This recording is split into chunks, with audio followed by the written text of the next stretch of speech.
Agar sening oying voy qiz, menga qara.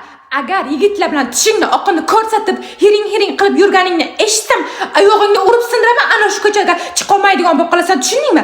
Otangni, mana yuzimizni mahallada yerga qaratmagan, to'g'ri borib, to'g'ri kelasan. Voy qiz, menga qara. Qayerga ketyapsan uncha jilpillab? Agar yigitlar bilan uchrashuvga ketayotgan bo'lsang, bilib qolsam, oyog'ingni urib sindiraman, telefoningni ham sindiraman. Tushundingmi? Meni ham, otangni ham yuzimizni yerga qaratmagan mahallada yigit zotini o'zingga yaqinlashtirganingni eshitmagay. Voy sen qiz, ishga joylashib oldim deb buncha o'zingdan ketyapsan. Yigitlar bilan uchrashuvga ketayotgan bo'lsang, oyog'ingni urib sindiraman. Tushundingmi? Meni ham, otangni ham yuzimizni yerga qaratmagan. Porlabingni o'chirib chiq. Masxara bos. Balo borsanga bu yoshda makiyaj qilib. Axir men ham nabiralik bilishni xohlayman. Qara, sen qatorlar 3 tadan 4 tadan bolasi bor. Sen endi ishga ketyapsan. Ular esa farzandini olib bog'chaga, maktabga ketyapti. Axir meni ham o'ylaydigan inson bormi bu uyda? Otangni qara. Sochlariga oq tushishni boshladi. Nahotki bizni o'ylamasang? Birorta ko'nglingdagi bo'lsa ayt, beraylik o'shanga.